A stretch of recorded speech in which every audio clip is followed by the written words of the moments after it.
Yeah, see? See? See? See? I hate this nigga, bro. I hate you. Oh shit! Did I do that? Did I do that? Yeah, you did that, nigga. Okay. Hey, you just need to send me the login to the Zoom, bro. I can make you authorized user, my boy. That's what we need to do, bro. Because I could probably record it without you, couldn't I? Oh yeah. All you gotta do is just log in. I know it'd be weird without you, though. Yeah, very much so. I would very much give co-host vibes. You what? I said I very much give co-host vibes. That's very much true. Shit, you the host vibes, really. We might have missed out. We might have waited too late. I'm a producer more so. That's all right. We can see who we get on this motherfucker. Yes. Let me see. How you doing, bro? You I'm always good, bro. moving, bro. My background stay the same. Your background stay changing. Hey, bro, that's just because you do the podcast in the same place. Don't talk about moving. Your ass be moving. I don't be moving, bro. I be in the same spot. You be making me have to step my shit up. That's how it be. You the nigga. Did you get a chance to check out that Kevin James interview? Kevin James? Nah. Kevin James with an N, not the fat nigga from Mall Cop. Okay, that's what I thought you was talking about. I was like, why would I watch a Kevin James interview?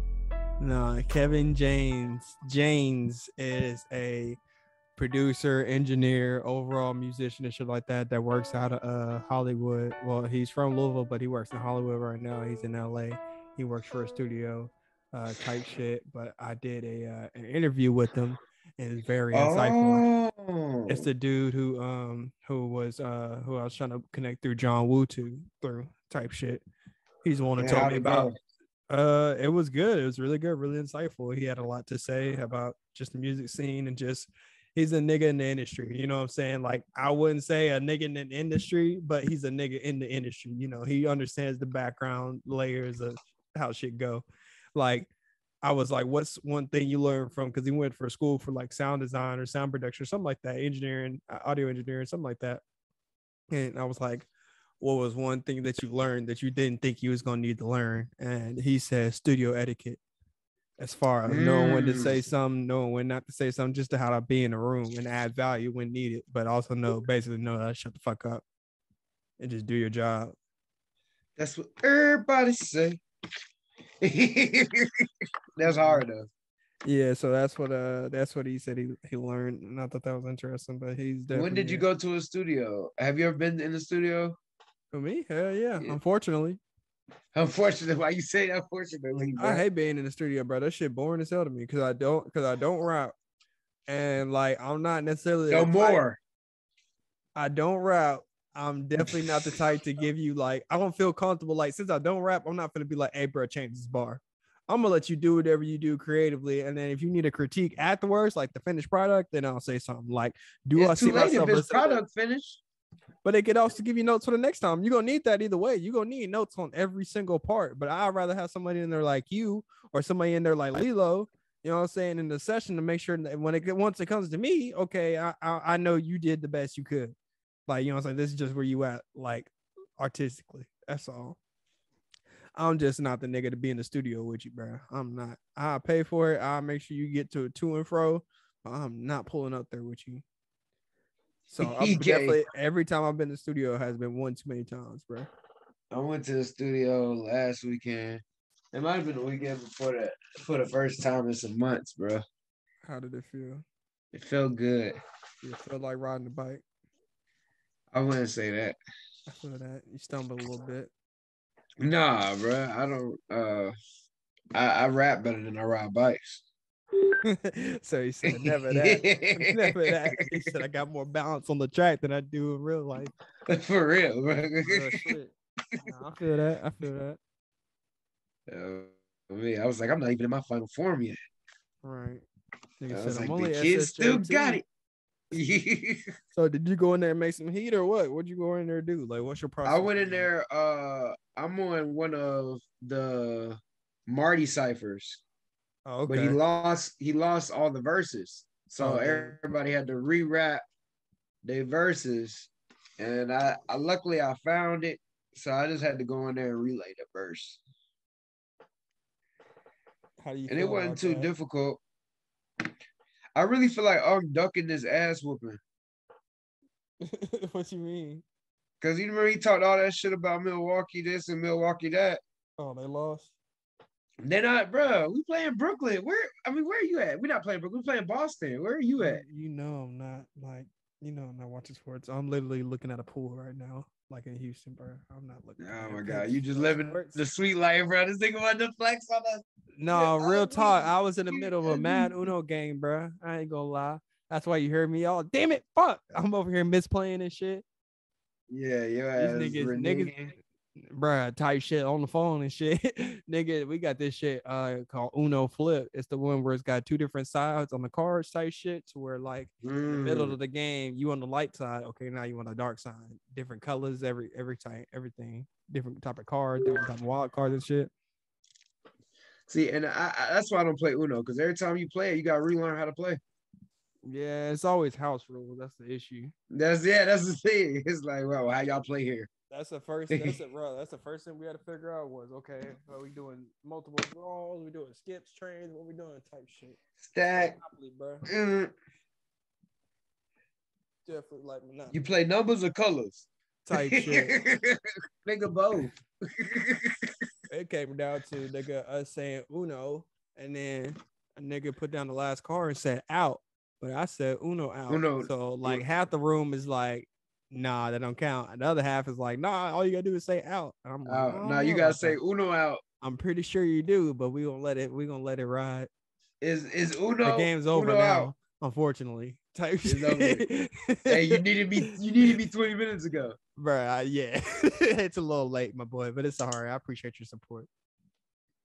But you know me, I'm an ultra competitor, man. I'm the type of nigga to get quadruple jumped in a game of checkers and flip the board.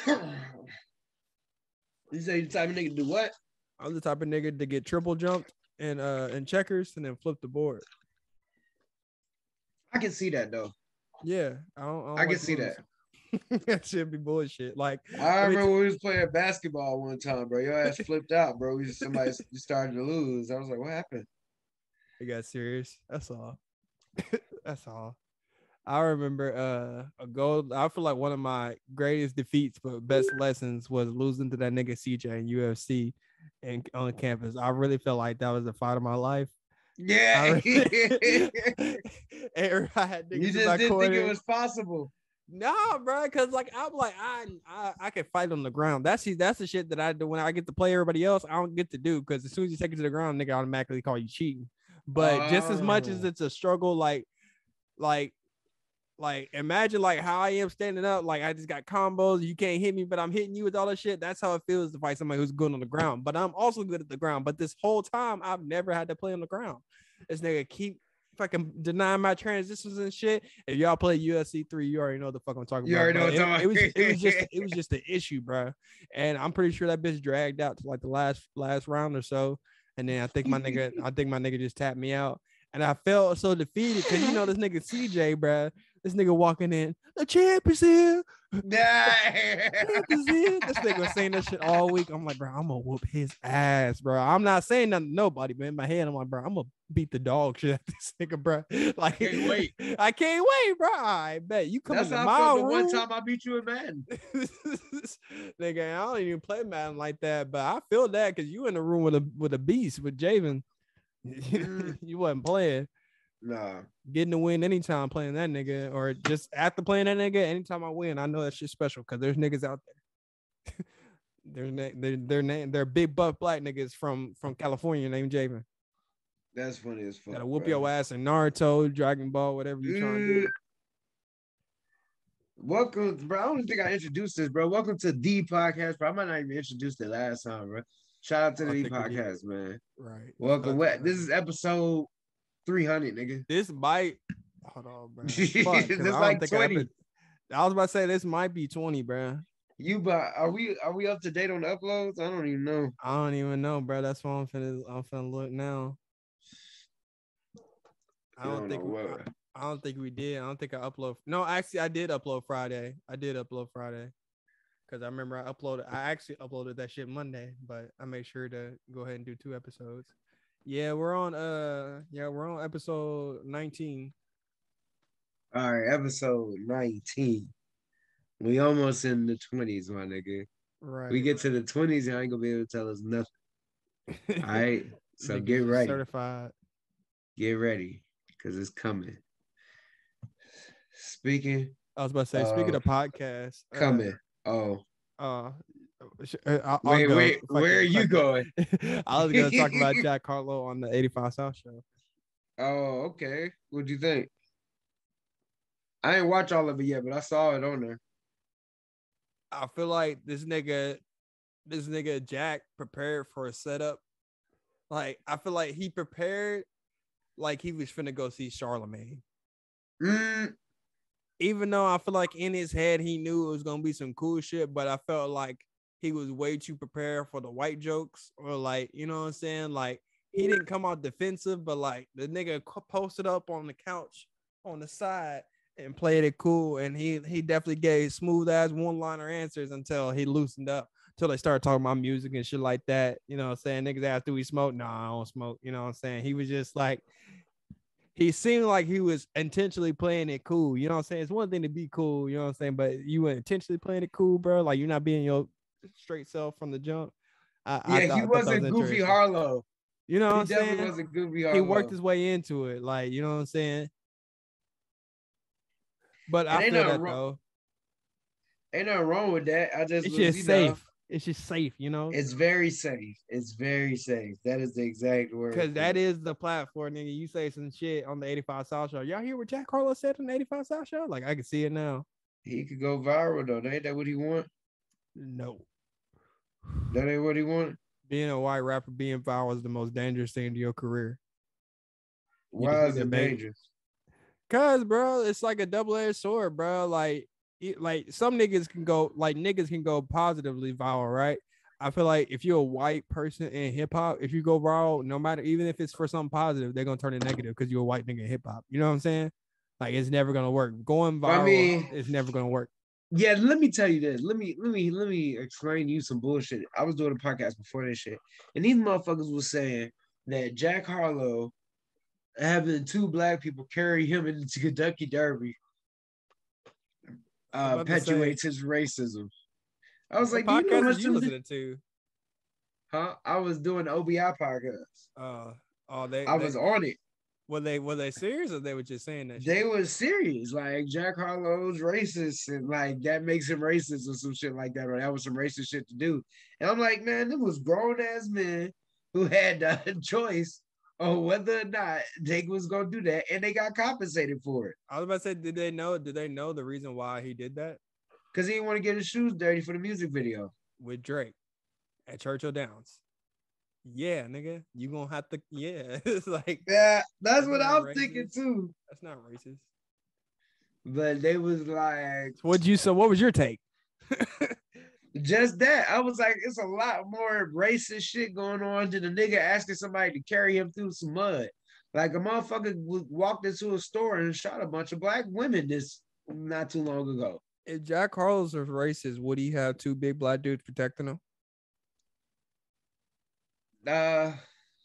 Yes. To keep it real with you. But that's not the point. Bruh, there were racist like white people. I'm not gonna trust white people with my security. There were people who had plantations full of white folks had plantations full of black people as security, croppers. They were maybe farmers, as an alarm clock, but the security was that gun and that whip. Nigga, all the weapons in the crib they had. Nigga, the slaves were not security, bro. Well, either way, if it wasn't security, motherfucker, what about the nannies? The motherfuckers preparing your food. I mean, that's true. You get what I'm saying? Like, they were still opportune times for let the people you don't fuck with close to you. I just think it's interesting because I think that's the wrong choice. Eminem could get co-signed by Dr. Dre, but Jack Harlow's racist. I think it's because he's from Kentucky. I think is, and that's what they actually brought up Eminem. They was like, Eminem ain't from like Detroit. He from the suburbs of Detroit, just like Harlow. But after a while, it's gonna get lost in the sauce, and then they're gonna start saying the nigga from 8 Mile. I think that's interesting. What's this podcast called? The Roundup? Yeah.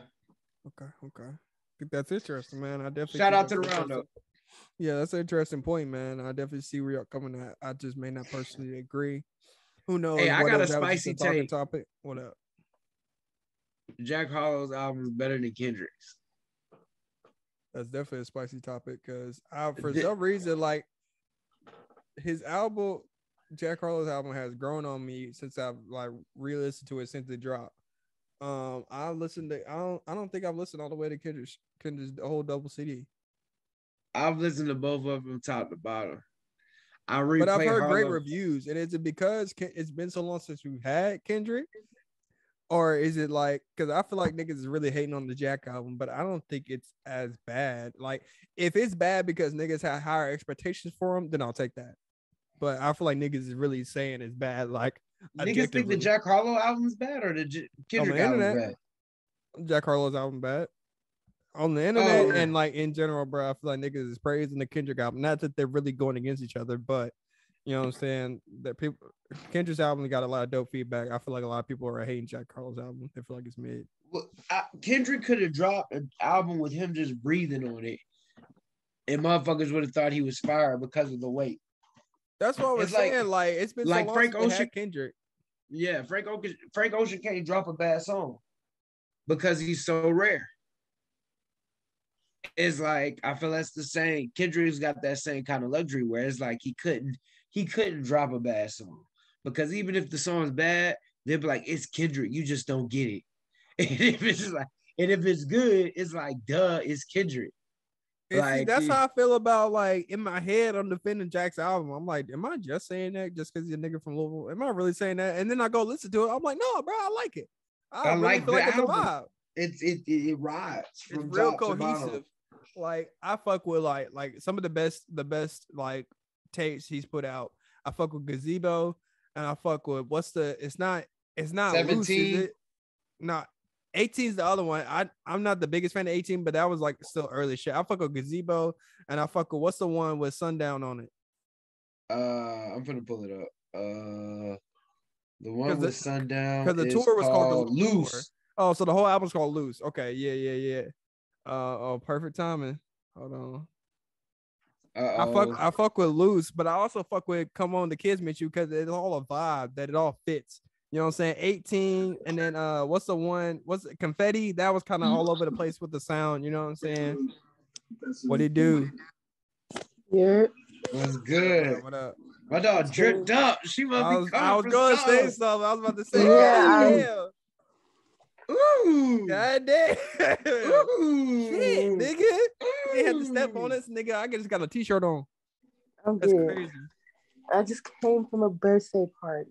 Hey, period. Shit. Tell them I said happy birthday, whoever it is. You sure it wasn't your birthday, my dog? I did. No, it's not my birthday. Not my birthday. Hell no. All right, real shit. Now keep it a buck. Who album was better, Jack Harlow or Kendrick's? You finna be mad.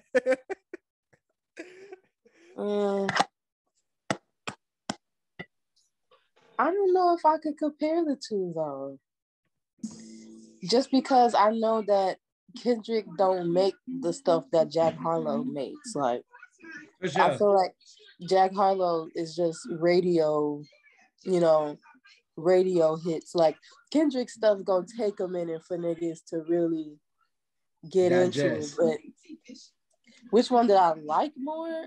I can't lie. I like Jack Harlow a little more. I'm trying to tell you niggas. I liked his more, but I'm never going to say that he's a better rapper. Never going to say that. But I do enjoy his more just because of the vibe it was on. But like Kendrick is somebody I'm going to go back to when I'm really feeling the way that he's trying to make you feel with that. Then I'll be like, yeah, fuck that nigga Jack Harlow. But right now, I'm definitely going to have to go Jack Harlow. I'm sorry. And that's what makes me think if if Kendrick versus Drake had a battle, it will be spooky hours for Kendrick for the first month. It's gonna take $3 for niggas to understand whatever diss track Kendrick makes. I don't think no self-respecting black person is gonna pick Drake over Kendrick. We gotta do that for us. Not as a rapper, no. It's for dark skins, nigga. I don't think that's how I'm telling you, niggas gonna pick Drake over Kendrick if he dropped the track. I'm not gonna lie. I'm one of the niggas that's quick. I'll probably pick Drake. He'd have been in more battles already. I feel like your ass will really sit down and try to analyze the verses side by side. Your ass gonna take a really objective opinion. For sure. I want to know who said what more vicious. And that's my thing, right? Drake's on some cool type of time. I really feel like if Kendrick was to write a diss track, like if Kendrick was to really like try to battle a nigga, because Kendrick done had battles too now. He had battles in the streets for real. Kendrick came from battle rap, bro. Big Sean? Is that what we're bringing up? Really? And he watched him on Control. He watched that verse. And I feel like niggas not gonna diss him just because they know they not gonna get nowhere if we do that. You know what's crazy? He really did do that for like any nigga to ever think in the next decade. If you ever dissed everybody and nobody's had nothing to say. No, everybody has something to say, and it just made him more powerful. I ain't hear shit. Bruh, I ain't hear no diss back. I ain't hear shit. I ain't hear Kendrick Lamar diss at all. Everybody ain't hear nobody diss him back. Ain't nobody smoking. J. Cole responded. Drake responded. Everybody responded to that damn song. J. Cole a better rapper than Kendrick. It was debatable till 2 weeks ago. What happened 2 weeks ago? Kendrick dropped this damn album. Oh yeah. And see, that's my thing. I just feel like J. Cole reminds me of a lot of the reasons why I don't like LeBron, right? Like, oh my God. No, right? Because let me tell you how I feel about LeBron, right? I feel like he's one of the greatest athletes. I need to tweet that. You need to tweet that, bro. I feel like you do. Though, I feel like with LeBron, right? He's one of the greatest athletes to ever touch a basketball, right? But if you put a football in this nigga's hand and some gloves, he'd be the greatest tight end ever. If you put this nigga on some ice skates, he'd be the greatest hockey player ever. Like, to me, that don't necessarily make you the best basketball player. You feel me? I look at niggas like, of course, the Michael Jordans, the Kobe Bryants, but like the KDs, the like literally anybody else, the Steph Currys, the niggas that got like that killer instinct. Like LeBron's too nice for me, bro. I feel like he really got the ability to bring the ball down court and dunk on a nigga every play. Like, I'm not saying you gotta do that the whole 4 quarters, but he don't be angry enough for me. I don't know what it is. He ain't used to do that. The best time he did was when he played for the Heat. I mean, that nigga old now. Man, you had a whole career. And that's my thing. His nigga's 40 years old and in better shape than half the league. Okay, well, with that logic, what do you think of Chris Paul? Chris Paul is a great basketball player. One of the highest basketball IQs ever. Chris Paul is one of the greatest point guards ever.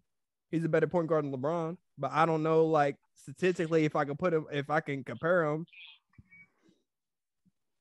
And that's what I'm saying. To me, the best basketball player is objective as fuck. It also depends on who you watch. You know what I'm saying? Shaq is the best basketball player. Man, anyways, I'm comparing J. Cole to LeBron because I feel the same way about J. Cole. He got all the tools and stuff like that, but he's too humble. He's too nice for me. It's basically what I was comparing that to. This nigga says Shaq. For real. Think about if Shaq actually stayed in shape, worked out in the offseason. Nigga was the most dominating. He's the best center. He's definitely one of the most dominating big men. Like, I'm picking up Shaq. If that nigga could shoot, then I'll probably give him that. But he never tried to learn. That's what makes me think that's his fault. That's what I'm saying. If he could, he would have been. I think it's interesting. He compared himself really to Giannis, just with a couple hundred more pounds. He was like, think about Giannis. Who's the first big man you seen to grab it off the defensive glass type shit, bring that bitch all the way down court and then finish like that? He was like, it was me. It was me. I don't know if I would put Giannis with Shaq yet. Oh no, not for sure. But he said like, well, like when people ask what would Shaq look like in today's game, he was like, I would have a game like the Greek Freak, just a few hundred more pounds. Yeah. But I will say Giannis does have an up on him because Giannis got a little jumper now. Giannis got a little turnaround. He got a little pull up. He got that's slow ass jumper he got. Hey, if he's open, he knocks it down. He's already that's a plus. He's better than Ben Simmons. That motherfucker wet. Yeah. That shit slow. He practiced that bitch, but that's what I'm saying. If Shaq would do that, that's what you're talking about. You practice. That's what I'm saying. Shaq would never go practice no damn jump shot, nigga. That shit dead. Practice the fuck out of it. Shaq dropped platinum albums. I would be mad too if I walk in the gym and Shaq's over there shooting corner threes. Come on, man, you be high. I'd be like, if you don't get your ass, what are you doing, Shaq? What are you doing? And I did. I'd be pissed. I'd be like, yeah, you a bullshit. Trade me. Trade me. Cause this nigga. He need to be on the team by himself. Lose. It's him versus that in the game, niggas. we finna lose. Yeah, we finna lose. There's no guarding him. You gotta guard him 50 feet. Like, it'd definitely be over with if Shaq could shoot. If he could shoot, he would probably be the number one. The greatest basketball player to ever touch a ball. Yeah, definitely. If he could shoot, he would be the greatest. He ain't want to learn how to shoot a damn basketball. I think that's hilarious. Nigga couldn't even hit free throws. Like, come on, bro. There's nobody over here. I think it fucked them up because they're looking directly at the rim. you fucking well, damn, carnival games. You don't look at the rim. Like, nah, it's funny. You think that's the answer? Like all the NBA basketball niggas was like, we can't figure out how to fix Shaq. Niggas talk about shooting in the arc. And it's like, bro, I'm shooting straight up. Like I'm looking, Derek. I want to throw it at it, not up. You know what I'm saying? Like, oh God. That's crazy, bro. Talk about tell me about the show. I was not there. Tell me what happened, bro. Oh yeah, me too. Tell me how you feel about it, bro, compared to our other shows. We'll just keep it there. This show was one of our best shows vibe-wise. Vibe-wise. What do you mean by vibe? What is a good vibe, bro? Like, the venue was nice. We didn't get to the venue and feel like, oh shit, we gotta polish this turd. We got there and was like, oh, okay, this is nice. Let's set up. Then we set up and it was like, oh, we set up and we had everything. Okay. The music took a little second to get caught on, but it's because we was working with a whole new sound system we ain't never used before. He got a new sound system? I don't know if he was borrowing the dude's sound system or if he rented a sound system, but he had a bigger turntable set and bigger speakers and shit. So the shit was just loud. That's just crazy. It did sound loud as fuck. I ain't gonna lie. That sounded a little bit different. I ain't gonna lie. So all that shit was happening on the same time.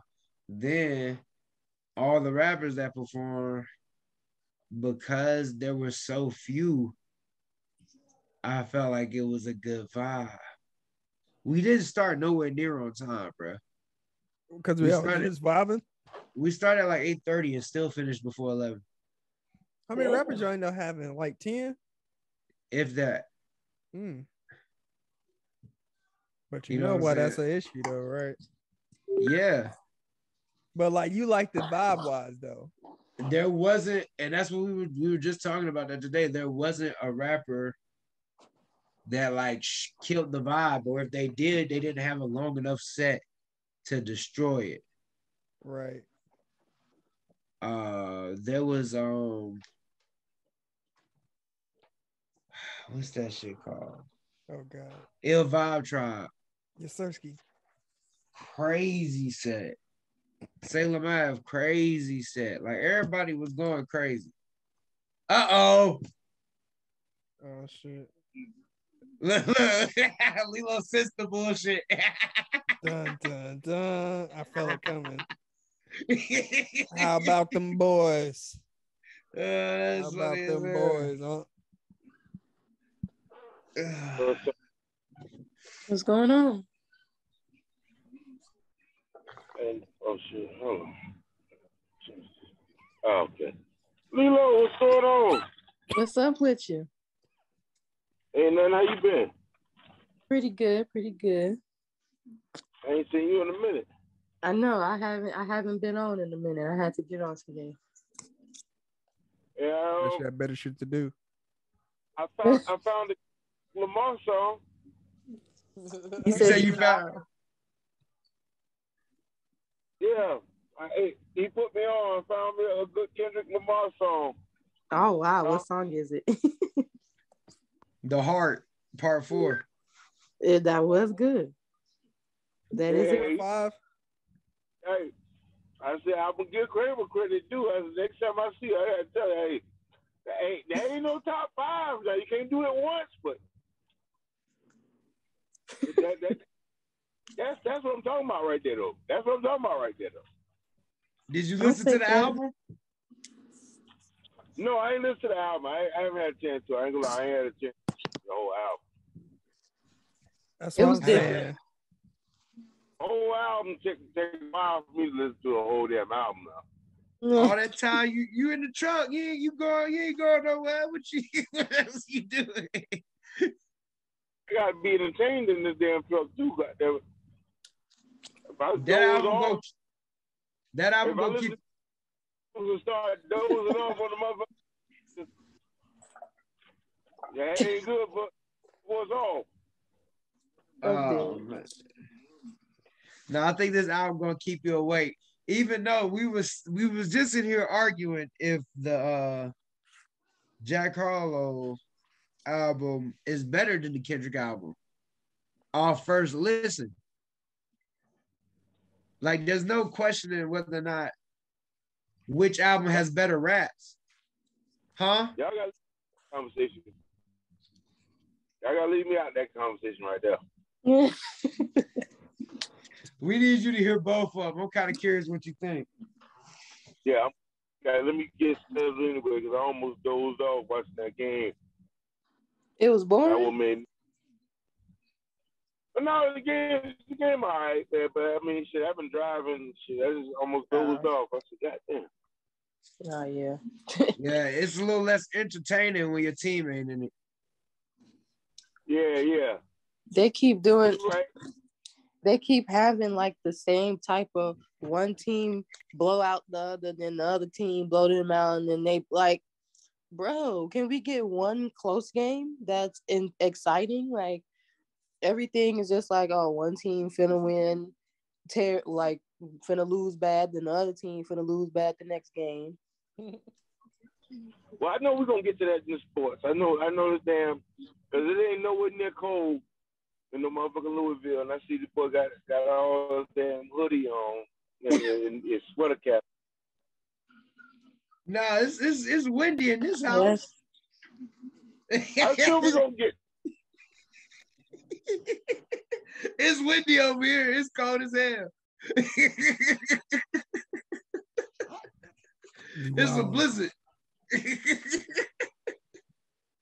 You with your conversation about Jack Harlow and Kendrick Lamar, and then again, all I want to say before y'all get back to it though, seriously, is that's how you know Kendrick Lamar ain't in no damn top 10 because we arguing about him and Jack Harlow. That's all I'm saying. Nobody else in the world is arguing this but me. Nobody is comparing Jack Harlow to Kendrick Lamar except this nigga, quite honestly. Not at all. No. But I will say, like I said, Kendrick's whole double album. If I'm like what I see on the internet is everybody's saying the Jack Harlow album is mid, at least on the internet and shit like that. General listens, and then everybody is just floored by the Kendrick shit. But we was trying to decipher, is it really just that good, the Kendrick shit, or is it just been we deprived of Kendrick for so long? And niggas just like, it don't matter what it is. It's just the fact that Kendrick's out. Like I feel like he had a bit of the Frank Ocean effect. Which is? Yeah, so Frank Ocean would like tease dropping music for 5-6 years, 4 or 5 years at a time. And then finally he drops an album and it's automatically considered the greatest album ever just because we finally got the music. But nobody sat down and digest all that damn music. How You said many what? How many albums could he have? He did that. Hell, he's been out for so many years. I mean, what, he got 2 albums or something? Frank Ocean only got 2 albums. Kendrick Lamar has 4. Well, that's what I'm saying. I mean, you can't compare Bandit. I mean, if Frank Ocean want to do that, I mean, you can't. Kendrick put out way more music than damn Frank Ocean. They've been out around about the same amount of time. I would Kendrick say Frank's been out longer. Well, they might, if you count off Future and shit like that. Like that's what I was they both been rapping. I mean, I don't know. They both been making music a long time. Right. I heard Kendrick has been out though. He's been out this whole time right in front of us, and we didn't even know. As who? Baby Keem? Yeah. yeah. If you want to say that he's writing all the Baby Keem shit, then that's cool with me. Ain't nobody said it, but the paperwork. What paperwork? Oh, if you look at the bottom of all the credits that say Kendrick Lamar on the bottom of all the bitches? All of them. Like a lot. Like the whole Melodic Blue. Like all of them. Merchie wrote all that. Let me find out. That's what I'm saying. The story is Kendrick has been out commercially just making more young kid songs because he's making music that you don't want to hear Kendrick come from. But he basically doing it for Baby Keem. Now, Baby Keem is a producer. He does have producing credits and writing credits on the Black Panther album, but that shit was also executive produced by Kendrick Lamar. So executive produced don't mean right though. I mean, he has a lot of writing credits on a lot of the songs. He definitely curated. He pulled a DJ Khaled. I mean, if he got writing credits on your album, could mean chorus. But if they supposed to be cousins and all that, it's not. I don't think people. Their writing credits is in their deal, like. You see what I'm saying? Especially when you're dealing with an artist-led thing, because he's like, bro, I give you a couple choruses of some shit. It all goes back to the deal. But when you get written by credits, that's what I always went by. Motherfucker, is 17 names on your written by? Yes. How much credits you gonna give when you guys have that many names on your written by? And see, that's the thing about Kendrick or the Kendrick Baby Keem situation. It's only Kendrick on the written by section. Like that's the story. That's the news. Like I'm gonna look because they be showing it on. I'm looking right now. I ain't even feel like talking about it no more. Like 12 out of 16 songs type shit. I can't imagine Kendrick writing anything on Trademark. He got credits on that one. They don't show you no credits on none of them. Actually, they don't. Let me see. I'm on it right now. Oh, let me see. I'm looking on the wrong spot. It's got to be because that's legal. I mean, you should be able to see written by credits. There's no way. I mean, it's like watching a movie and there's no credits. All right, it showed me on Tidal. Okay, Tidal definitely gonna show you. They always keeping track better than Apple Music. Okay, Trademark don't have him on there, but I'm gonna look at all the other ones. Look at the songs off the Melodic Blue. Yeah, that's what I'm looking at. Okay, so they be having, but the thing is on Tidal, they be having composer and lyricist. Now, I don't know what the difference is. Composer is music, lyricist is lyrics. So what's the producer? The producer is part of the composer. They got it separate on here though. But I guess it's all the same thing. Okay, Kendrick Lamar is on a lot of these. Is there any other names? Yeah. It's a whole bunch of people on here. All of them got hella names on it. Damn, that's interesting too. But for sure, a lot of them got Kendrick's name on there. Oh, wait, say it again. If it's a lot of them per song, that's when you start saying, well, who wrote this shit? Does this cat really write rhymes? I mean, you might go get a song that's got, 5 to 7 names on it, and you only hear one person vocal. That's because everybody who chimes in is supposed to get credit. There's a lot of cats to cats who chime in. because they don't deserve credit. Don't get me wrong. I mean, you're not a credentialed person. I mean, if you just standing in there, you my homeboy, and you fucking say, "No, nigga, boo bop, ski bop." No, nigga, boo bop. Okay, it only say Kendrick name on 3 of them, and 2 of them is the one he featured on. Go to see if you can find Family Ties. That's he on that one. But Kendrick's verses on Family Ties. Exactly, so that's what I'm saying. He's on. He got writing credits on 3 of them, and 2 of them are the one that he's featured on. That's Family Ties, Range Brothers, and Vent. I just think about, well, I guess because he's in the room and that's what we're going with. But like out of all the people on the list of the writing credits, if you anybody, bro, 90, like if it's up to me, bro, I'm gonna get 90% of this shit from Kendrick. Like I can't imagine you having access to Kendrick and like anybody else getting more credit. Like I mean, like is it really bad? Like if Kendrick was writing this nigga's raps, like that's crazy. Yes, it's not bad for Kendrick, but it's bad for the music industry, in my opinion.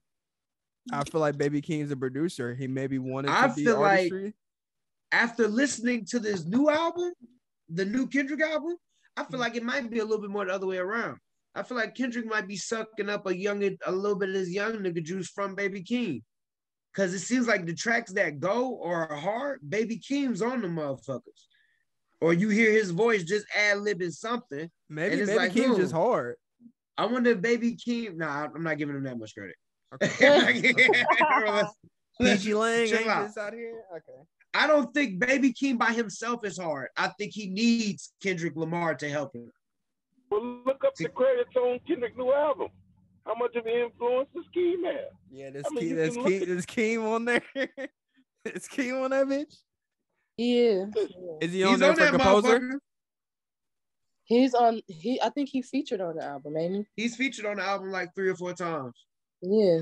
And 2 or 3 of them, you don't even hear them. You got to just know that's Baby Keem's voice. Right. Like, it ain't like it say featuring Baby Keem. I'm talking about the credits. Featuring. So, are you on the say if his voice is coming in? I mean, he may have some influence. How many tracks that you don't hear his voice, but he has influence? It's a double album, so altogether it's got 14, 50, 16 songs. Tell me if this. Tell me. What? Yeah. It's 16 songs, but it's only an hour and 13 minutes. Hold on.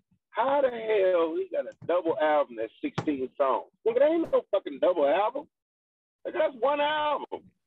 I mean, Thriller only got 8 songs on it. Thriller only got 8 songs on it? Yes. And Thriller is fire. Them is the best 8 songs of all time. So if you think about it, that's 2 Thrillers. All eyes on me was like goddamn 24, 25, 6 songs, man. Hell he should have said it was a double album. He should have.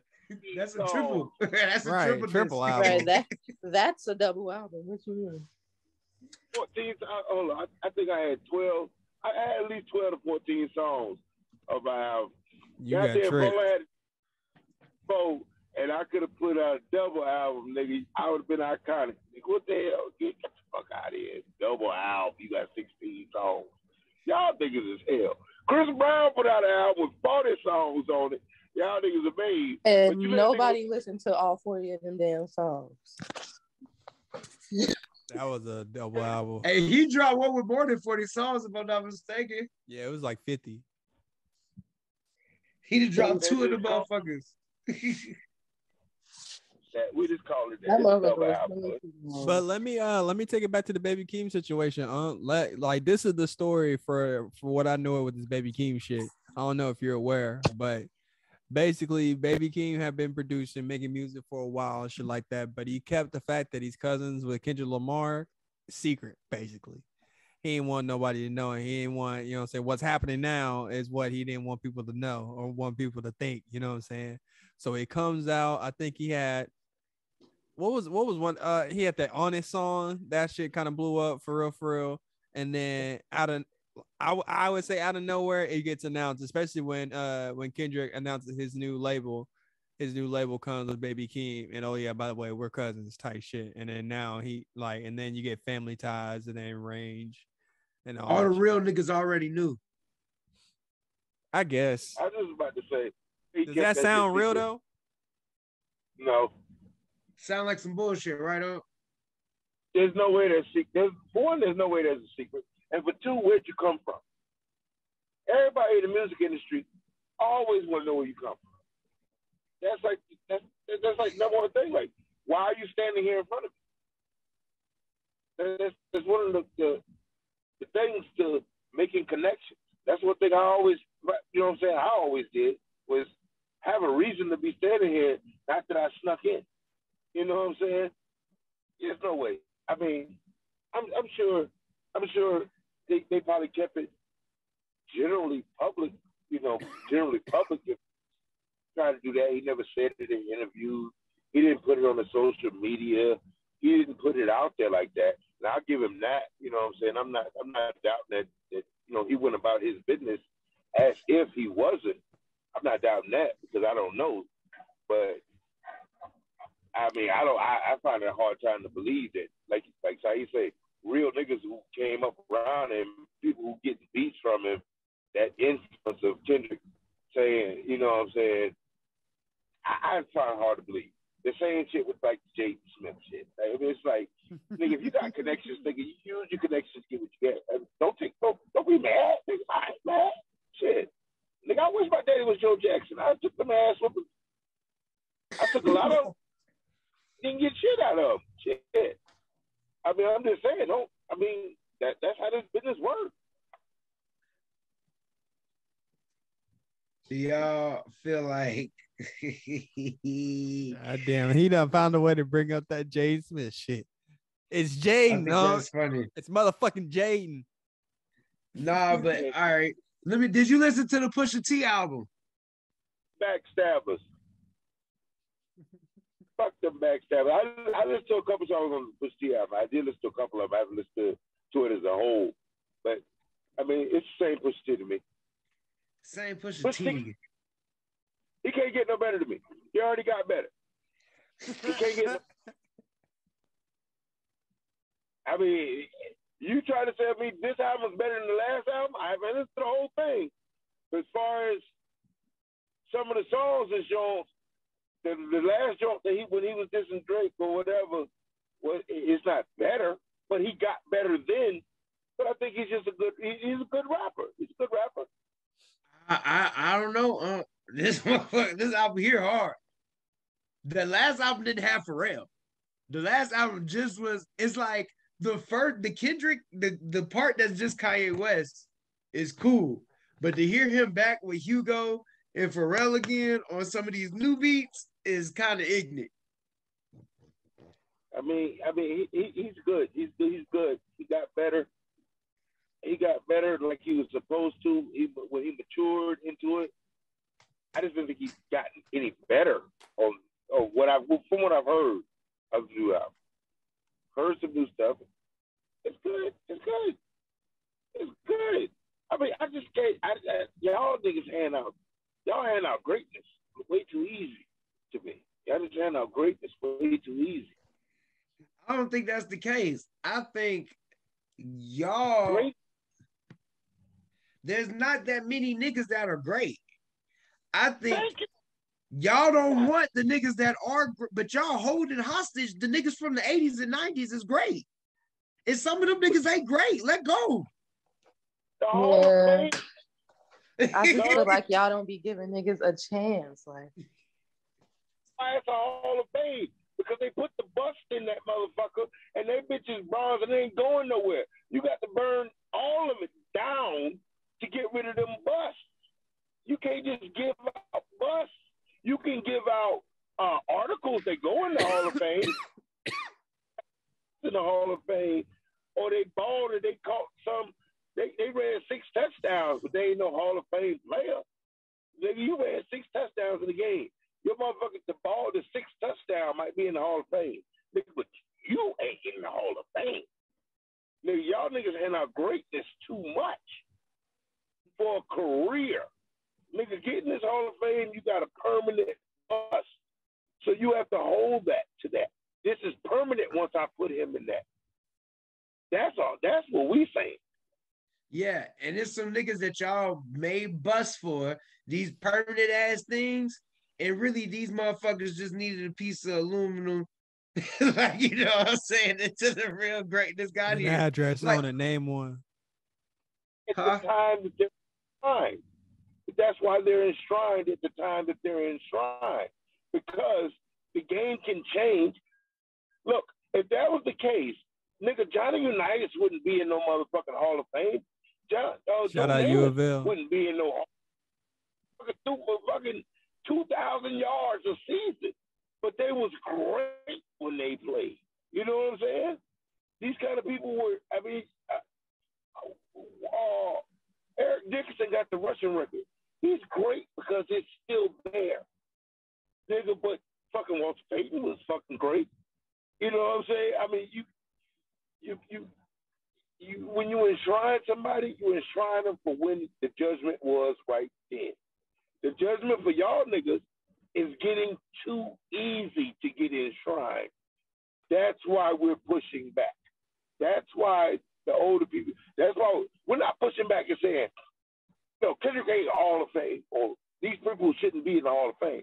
What I'm saying is y'all too easy to induct them for 40 careers. I mean, y'all just too easy to induct. That's all we're saying. I mean, that's a good example so I can express how the older generation we feel. We just feel like y'all niggas is handing out greatness. Well, see, this is the issue. We worry that if we don't give these niggas credit quick enough, we gonna. I was just gonna say that. We gonna fucking like we gonna like lose Pop them. Smoke.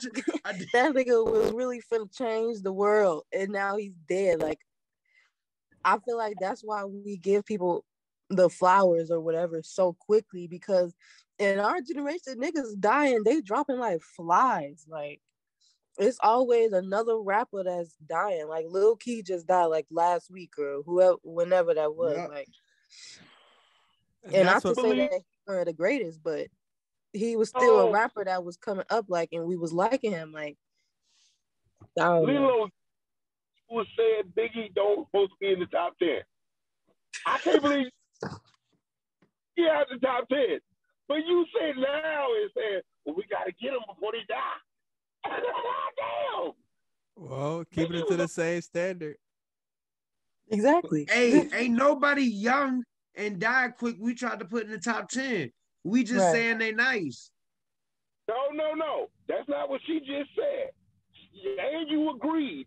What y'all just said was we gotta get Biggie is Hall of Fame. Biggie's not top 10. Huh? Biggie's Hall of Fame. He's not top 10. Well, I'm glad you got that on record so people know what position you coming from. I mean, that's all I can say. Because if you can say Biggie Smalls is not in your top 10, that's how people. Yeah, I didn't say he wasn't top 10 for me. I said top 5. I can't put Biggie in my top 5. Now, if I might be able to slide him in the top 10, but I can't put him in my top 5. I can understand. The way I was talking, the way I remember, I thought we were talking about top 10.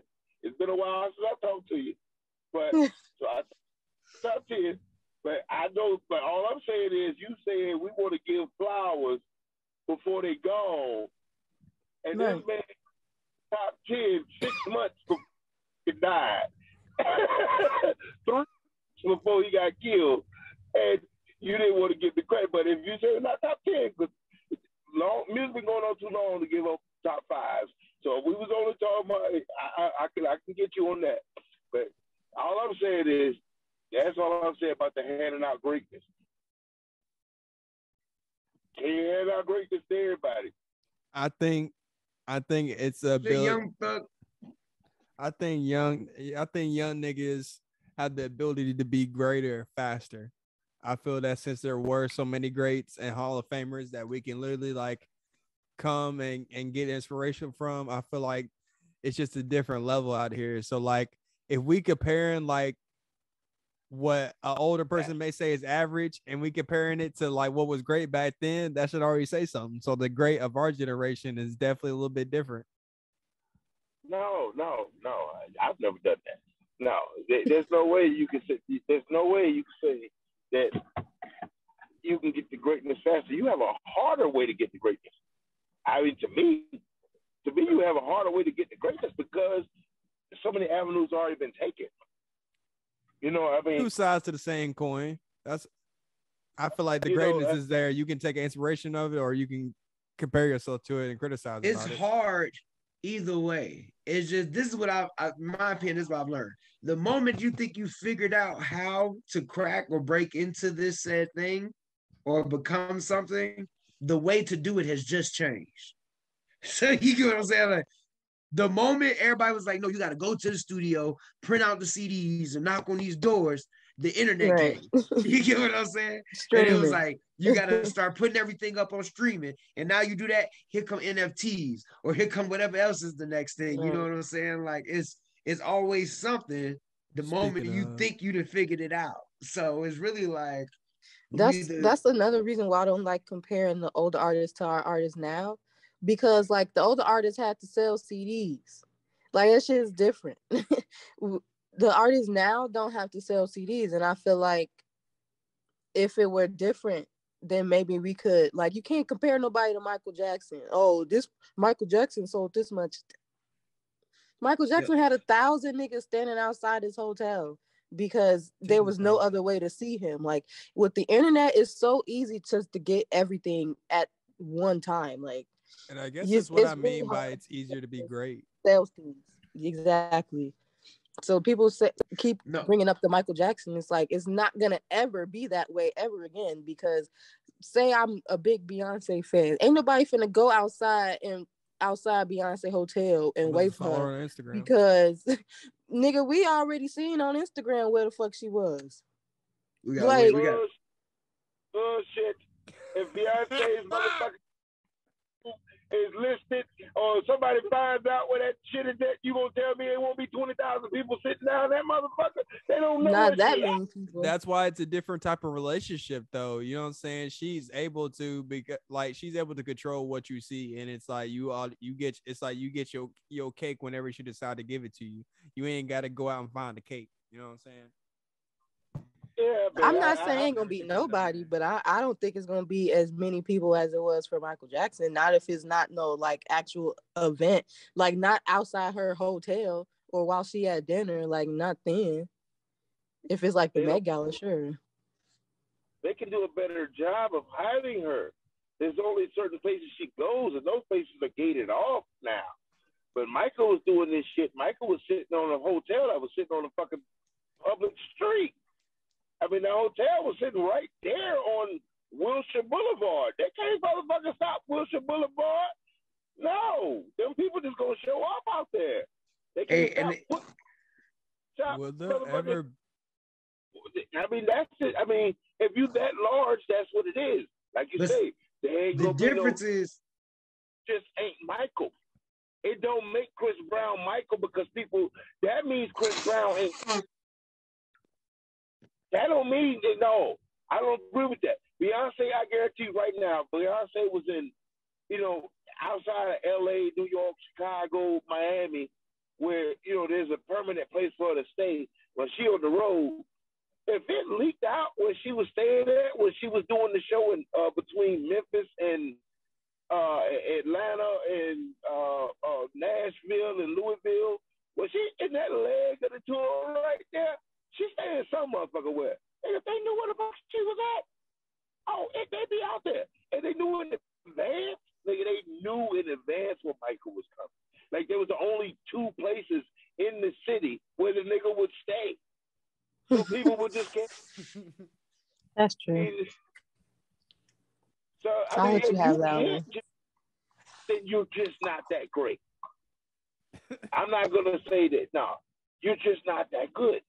Because you should be able to generate more of a crowd now. Because the internet gonna tell you, every blogger on the internet will tell you where that. As a nigga who's trying to generate crowds, it's not as simple as it seems. At all. hotel, his new apartment when he moved to New York, crying, telling people, please stop, please leave him alone. Please stop, please stop showing up here. Please, I'm just going home. They showed it up for. They used to show out in droves for Justin Bieber. Like it's just. Those little ass girls too. That shit was weird. He was a little ass boy. He wasn't that little. Let R. Kelly. Let him R. Kelly. He learned his lesson. That's his fault. He gets some charges like R. Kelly. That boy ain't ain't nothing messing gonna with them happen little to girls. him. They loved, you know. Justin Bieber could do anything. That man could get away with murder. Won't nobody give a fuck. That's what Robert thought. Robert thought that. Robert's not a white man. Yeah, at the end of the day, that's where he fucked up. He fucked him up right there. Robert is not a white man. I know he thought that because he had money, and as soon as his money ran out, they took his ass right to jail. That's what you get, stupid. They took his money first.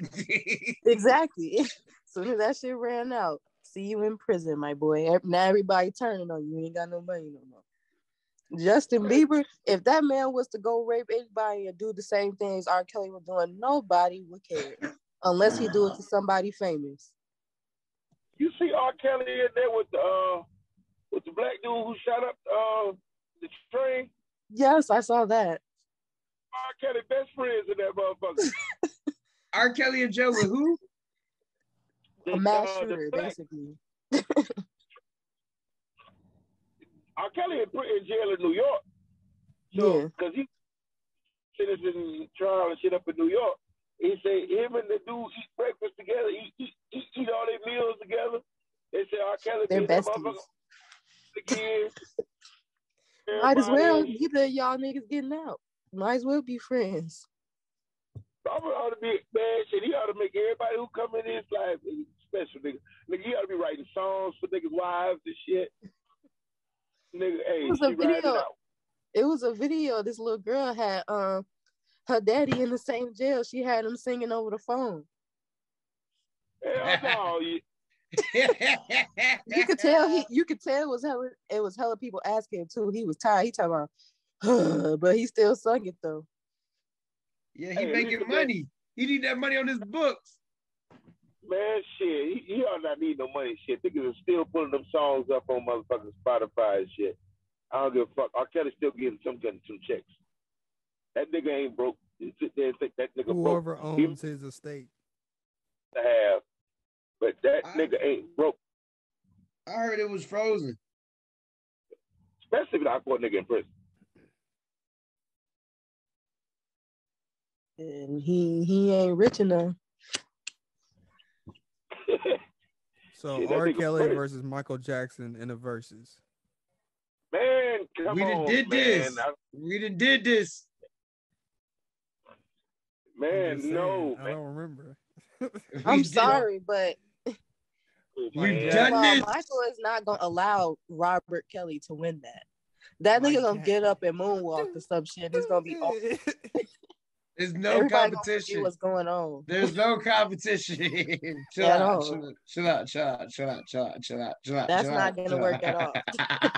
That one's not gonna work.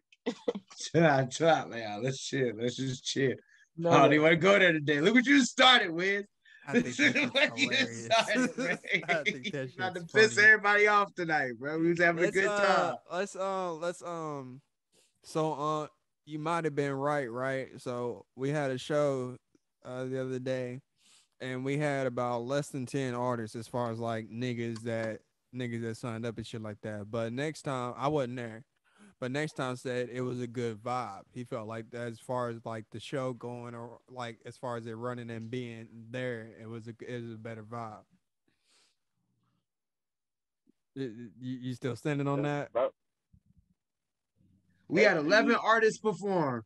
The energy was better, but we made the least amount of money we've made from any event. That's because talent shows don't make money. We got the strippers, by the way. That's a key. They call talent shows. Not talent shows. Right. I'll put it out there. Because it's a talent show. Back in my day, that's all. Hey, they wasn't. Just because niggas changed the name of it doesn't make it showcase. No, Yes, bitch, sir. it's a talent show. Yes, sir. Period. Shows off to make their design show talent. You can showcase when somebody wants to see the motherfucker, but don't nobody even know they want to see the person that you're showing at a talent show. A showcase should be designed for people who already have an audience. Yeah, I just wanted to hear you say that again, just because it's a weird dichotomy. It's just a weird game to be in. Because usually, if we let why is it this then? Let me explain this. Oh God, no! We let I was taking it somewhere. I don't even know. I'm here today. We let 20 motherfuckers show their talent at our talent show, and we all make pretty good money. And the atmosphere and shit is pretty cool. By the end of the night, though, everybody leaving, and I don't necessarily know if everybody's like, man, I had one of the best times ever. Last night we invite 11 motherfuckers, and we make plenty of money. We cool. Last night we invited 11 motherfuckers. They all paid the same thing they would have paid if we invited 20 motherfuckers, but only 11 signed up this time. Them 11 niggas signed up. Everybody there talking about how they had a great time, one of the best events we ever had. But our pockets at the end of the night was nowhere near as good as if when we bring in 20 motherfuckers. Same thing I tell you. The same reason I'm telling you is because another to add on to the point is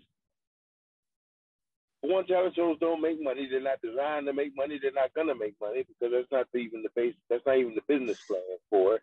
And for two, after the artists realized, since y'all niggas make the artists in a talent show pay to perform, he's like, what the fuck am I paying this shit for? That doesn't make any sense. Nigga, ain't no record label in here. Ain't nobody who ain't never heard my music. And then half of the niggas know they ain't good enough to catch a new band. Half these niggas just rapping because they think they can catch a bitch after the show. They say they's a rapper. So it's not the business plan for that. Y'all taking something that was never meant for that, for revenue generation, and y'all trying to switch the consumer of it to the artist and turn it into revenue generation. That's not what it was ever meant for. And it's never gonna be. Because the people you're dealing with don't have a crowd. Hey, so and I was talking to CEO about this today, our third party. I was like, last night we had 26 motherfuckers come. Like, because I was at the door this time. I wasn't hosting. I was actually at the door. And I wanted to just see how many bodies. That was it. $10 a head, 26 people. You wasted your fucking time to deal with 26 fucking people. Anything I did, only 26 people showed up to, I never did again. Yeah, but this is, like I said, it was our lowest event. It was our lowest. It was our lowest. Hey, that's half the capacity of two of our other events. We had two events where the capacity was only 50. Hey, but we reached capacity at both of the motherfuckers. No mas, bro. No mas, bro. What the problem is, may be the venue. The problem may be the artist. I'm not saying what it is. I don't know. I mean, I don't know. I'm not into that. But what I'm saying is, if I only gather 26 people, I'm not going back with that fucking plan. That's what I was literally saying to Sauls today. I was like, bruh, between me and you and Wiz, if we can't sell 10 tickets a piece for an event, we tripping. We not in the right, because that's 30. You know what I'm saying? That's 10. If we can't say, hey, 10 folks need to come to this event or buy 10 tickets before the event for a show, we not doing our job right. And that's just, and I was like, I would agree with the last part. You said what? You might just have a bad product. I don't think the product's bad. I don't think we're advertising and promoting and selling the product right. I think your product is a talent show, and that's a bad product. No, but this is what I'm saying though. In my head, for you as an artist, if any artist, I think it's a waste of fucking time to try to gather money off of promoting other fucking artists. Because if I was that good at promoting you, I would promote my motherfucking self. So why am I going to use? How can I get money out of you for promoting me when you can't promote me no higher than you? That doesn't make any sense. Like, for somebody to pay somebody to be on their talent show is fucking ridiculous to me. That's stupid as fuck. I can do the same shit. You don't have it.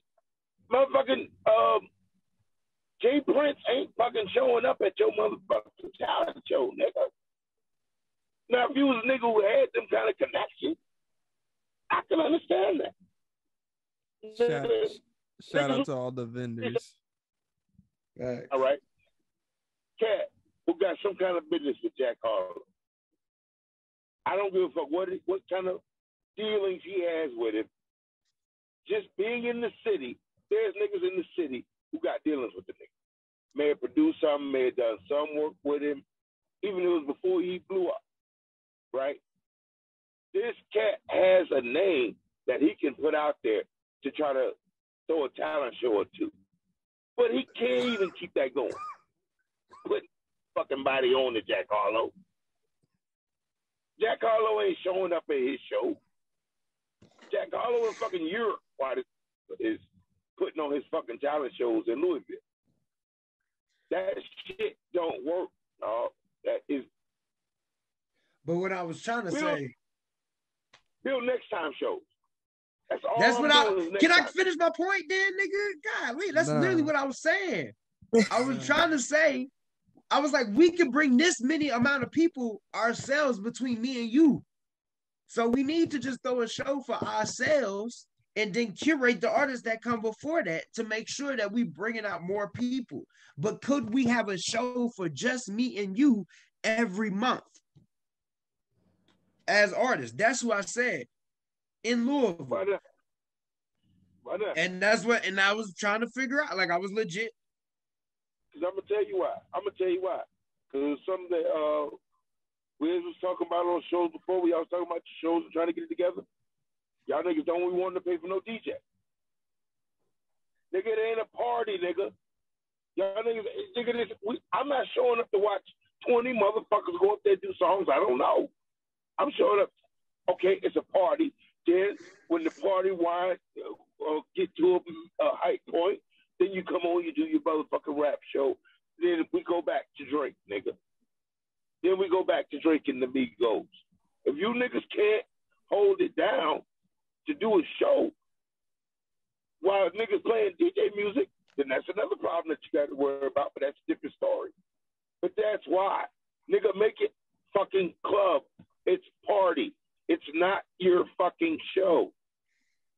You're not an artist. You're a nigga who raps.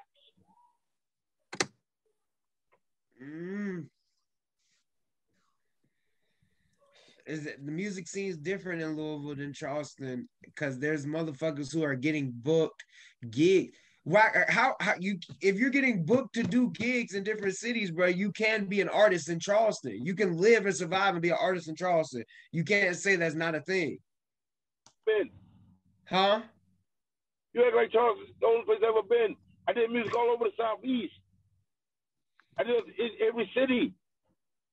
I did shows everywhere.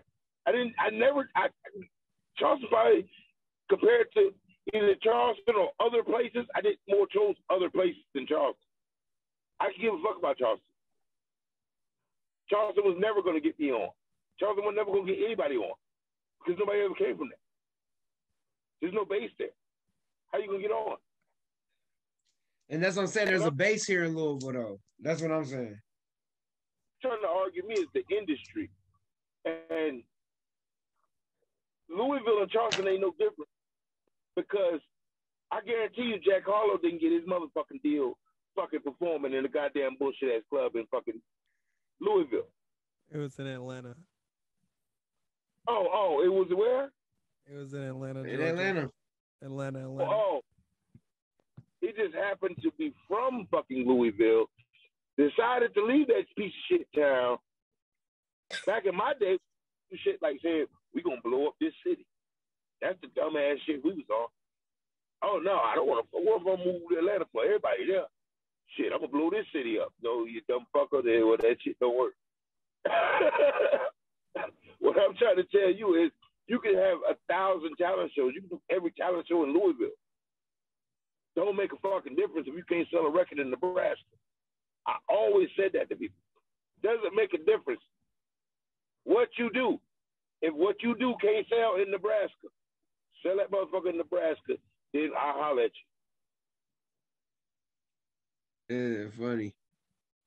Speaking of shows.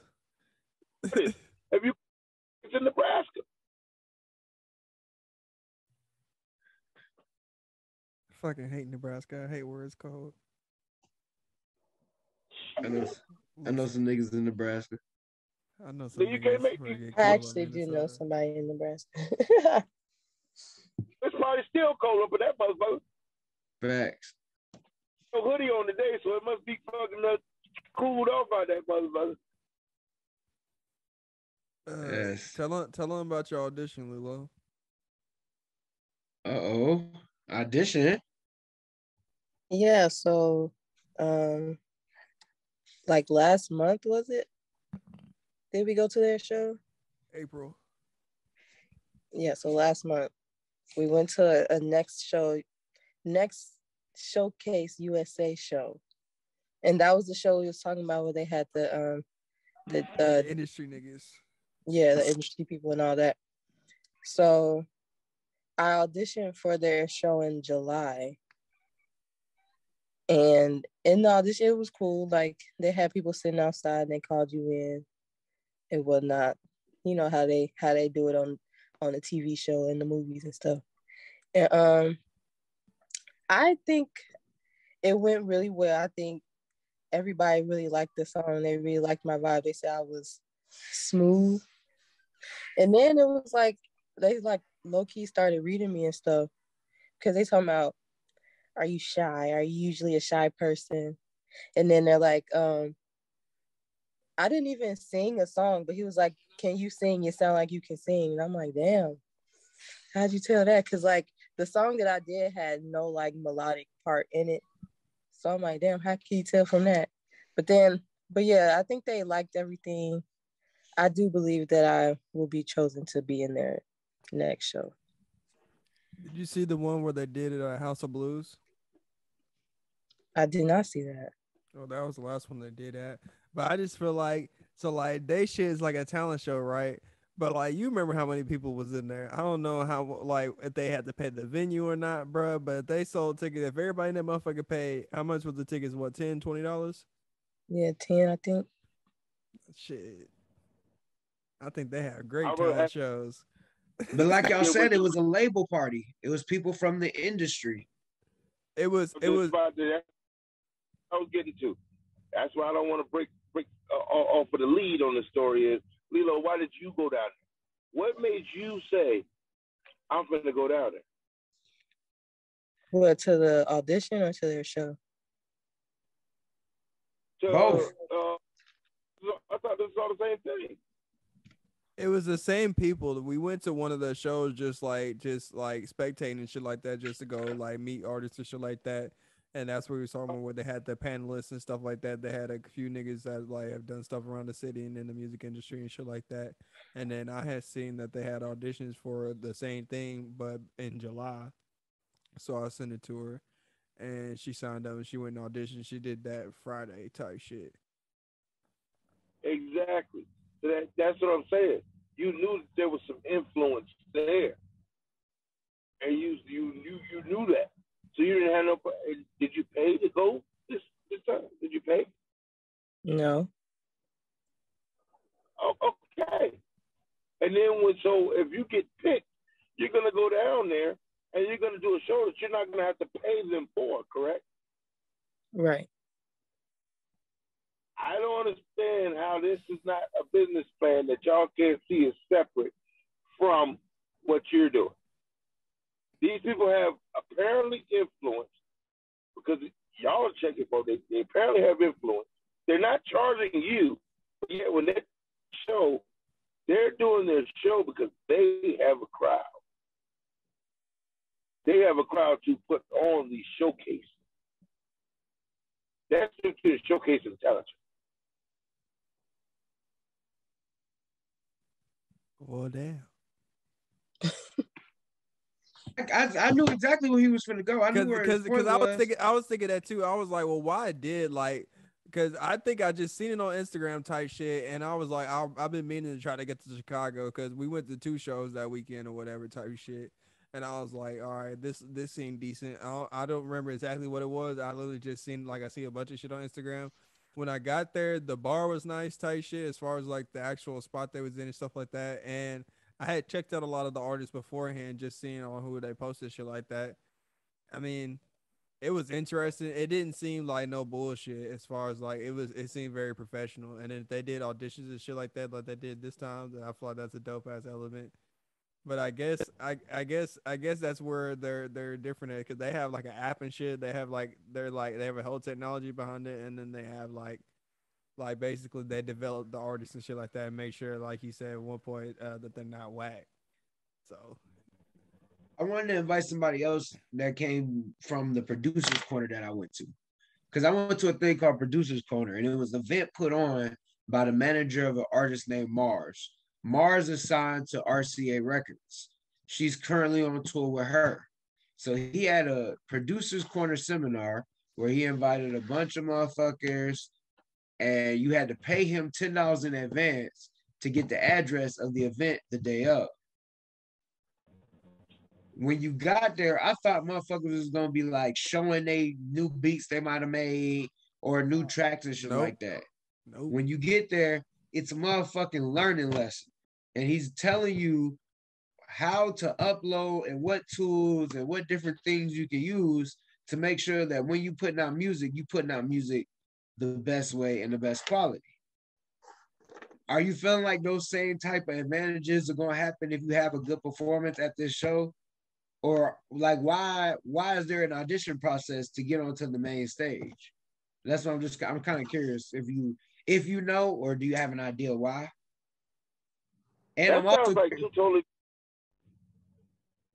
I think it's two different things. That sounds like a workshop. A workshop totally different from a showcase. I mean, because if you went to audition, you can go to audition for a class. Fuck, I'm gonna go audition for you to teach me a class. No, I think that those are two totally different things. You may not, they may have misrepresented what you was going to. Like you say, you may have thought you was going to a beat session, but it was actually a workshop for niggas who make beats, on how to put their beats out. I don't know if they represented it well or you just misread it. You know, it wasn't just beats though, because he was saying like had to like if you were an artist, like one music video was really 3 videos. And I wanted to make sure I totally loaded this, but he was like, you should have the video where it's just the track. Well, my bad. It's 4 videos. The video where it's just the track, the lyric video, the music video where you actually shoot a music video, and an acoustic version. And it's saying each song that you drop should have those 4 different versions. because now you got 4 different types of way to stream the music.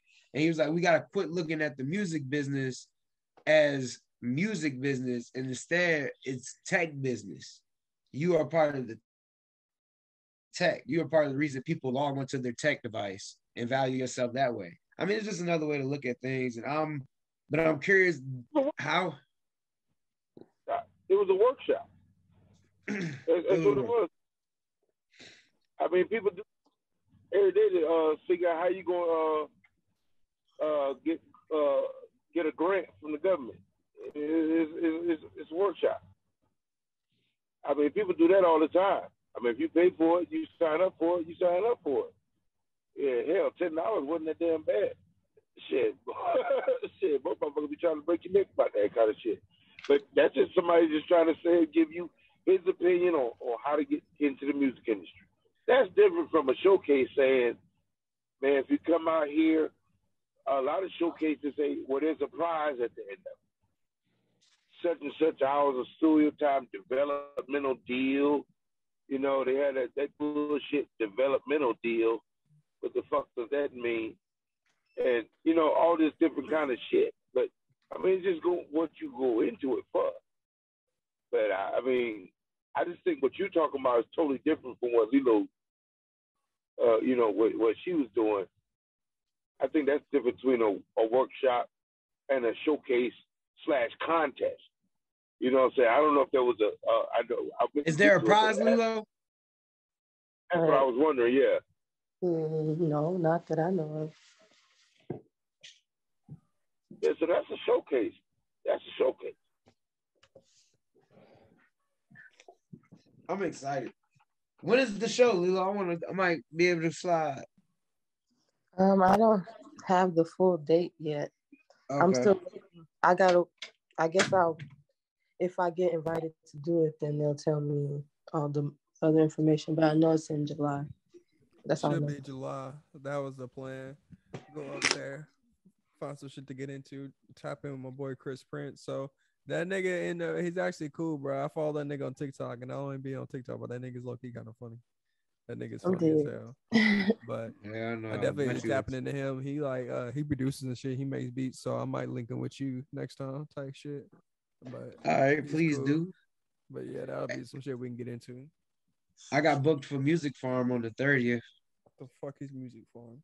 It's like the Mercury Ballroom in Louisville, but for Charleston. Oh, okay. Congratulations. What? Music Farm is in downtown Charleston? Yeah, I know what the Music Farm is. Okay, so the Music Farm, the version of that in Louisville is called the Mercury Ballroom.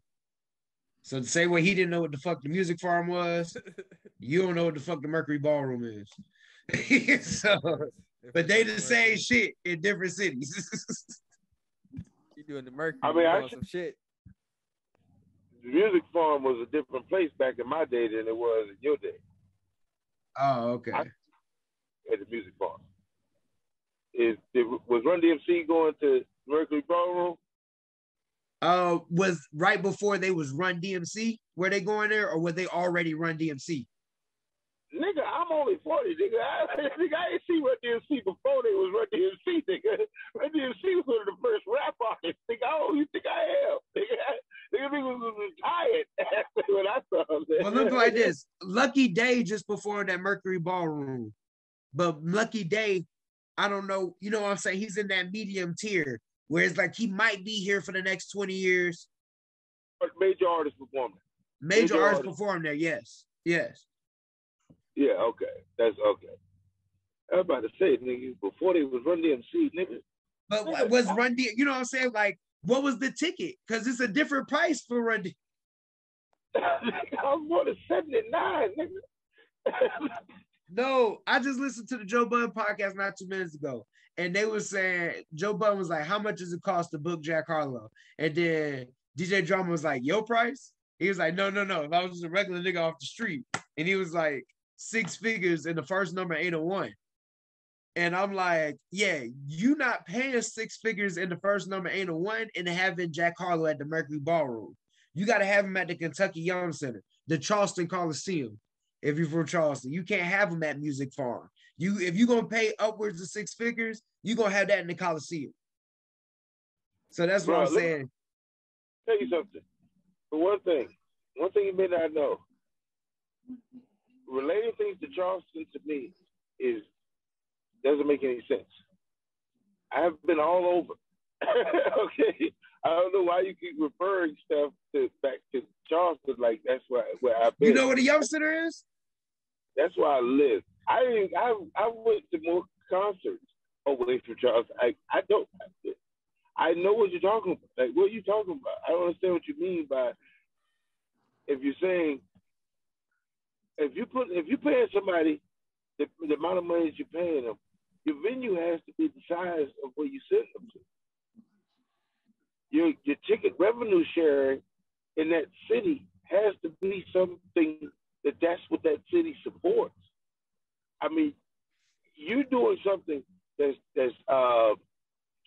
trying to get showcases, talent shows, showcases, or whatever. But hell, I can have a food truck night and bring out more people than what you can bring out doing rapping, and that's what that city supports. If that city don't support ticket sales, it doesn't make a difference. I understand what you're saying. So we gotta. That's not what I was saying. I was talking about like on the scale of that's wild. Where do you book? Where Run DMC was getting booked at the time? Like, bro, you say you saw Run DMC at the Music Farm, right? Yeah, they probably also did Manchester Stadium in fucking London too. You know did they get the same rate at both of them? No, they didn't get the same rate because they ain't no fools. They know what the fuck that motherfucking venue pulls in. When you as large as Drake and Jack Harlow, when you that large, your ticket don't go. Well, let me put it like this. You go to a broker. There is a broker who's doing this. This Live Nation. Live Nation. Jack Harlow doing what the fuck Live Nation telling him to fucking do. Because Ticketmaster. Amount of motherfucking money. How many cities or how many cities, which cities and whatever, however it was broken down, that deal is with him. He don't give a fuck what venue, city. If you book me and my deal average out to $200,000 per night, nigga, he might be booked in a fucking club in Los Angeles that only holds 6,000 people. But this club is Studio 50. I mean, you know what I'm saying? It's live. To y'all, it's live in Miami or the vibe. What is it? The vibes or live in Miami? Live, I think. I think it's Club Live. I think that's what you're trying to say. It might be that for that city. It might not be, many things there's holes, but you're not worried about that when you're the artist. You sign a deal with Live Nation motherfucker gonna tell you, we giving you fucking X millions of dollars for X amount of cities. And that's the fuck it is. How long it's gonna last? You're gonna go from point A to point Z by 2 months. Boom. Deal, book it. I don't give a fuck. That shit carry you to Europe, it carry you to fucking Europe. It carry you to motherfucking bumfuck Tulsa, Oklahoma, then that's where the fuck you guys going. So when they say they add dates and take away dates, though, that means more money gets added or taken away, yes or no? Depends on your deal. Okay, because I feel like then you can start seeing how much you get. There's no governing board. There's no governing board.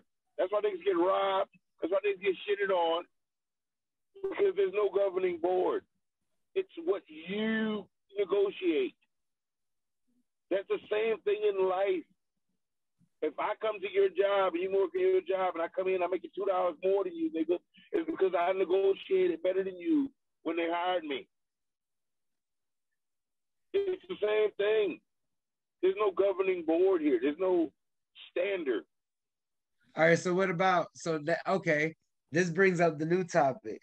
Was it Kanye West who held Coachella hostage not too long ago? It was like, if you don't give me another $4 million, It was the weekend. It was the weekend. The weekend, they said, if you don't give me another $10 million, I'm not performing. And it's the week of. And then, do you think they actually like gave that man that money just to like let him come perform? He wanted them to give him what they was gonna give Kanye. Kanye West. That's okay. So I knew it had something to do with Kanye. He said, "I'm worth just as much as Kanye. God damn it! Especially the week I need you to match it." If he did end up performing, I feel like they did just to save face. Yeah, they couldn't lose another headliner. Right. He said what? They did pay him? Is Rolling Loud a showcase? It says the word is he got paid. The word is he got paid. But some folks said he didn't actually get paid. They just capping. He performed. If he was locked in, then they ain't paying. Because he would have suffered a penalty for not fulfilling his contract. So if he already had a contract, I doubt they paid him. How much money do you think he loses if he doesn't do it? I mean, it depends on, I've never dealt with those kind of contracts, but I mean, when you're dealing with those kind of contracts, your penalty for not showing up is damage just as much as what you're supposed to make. Like, them people want their fucking money. Them people, if you sign a certain contract, you have to fucking perform. And they got clauses in there for why you couldn't be there and all of that shit. But, nigga, you just saying, I want more money. Oh, I ain't gonna do it. Oh, bitch. Okay. You think the motherfucking Jews, okay. You think they got their ass covered? You crazy as fuck. You ain't fucking hardballing these motherfuckers who got more money than you. These people wouldn't have more money than you if they got fucking ran over by niggas like you. All right. Last topic. And this should be easy. Hopefully. Or I'm hoping one of y'all, I know Lilo should be, well, I hope, I ain't gonna say I know. Let me just get it out. God damn it.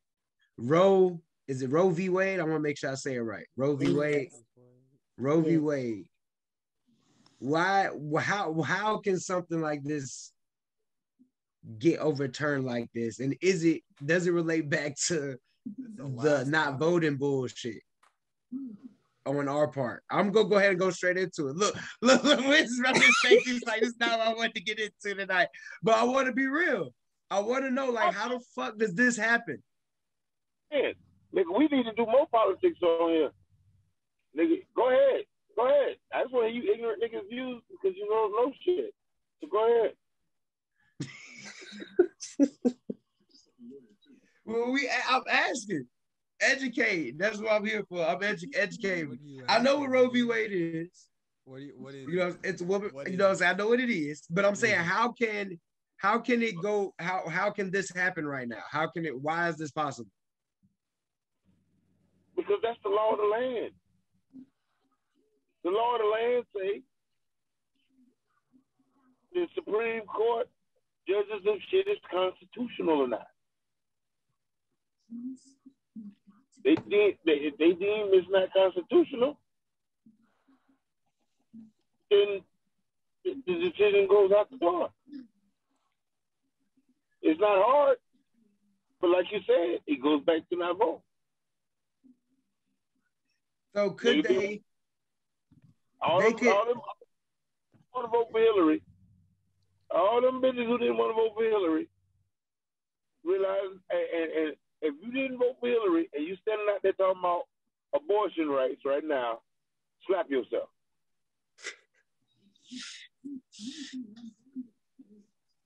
That's it. That's all I got to say on the subject. Oh, bro, you was going hard tonight. You was really going hard. You always go hard, but we can't give you 2 weeks off. We can't give you 2 weeks off. He comes in slinking.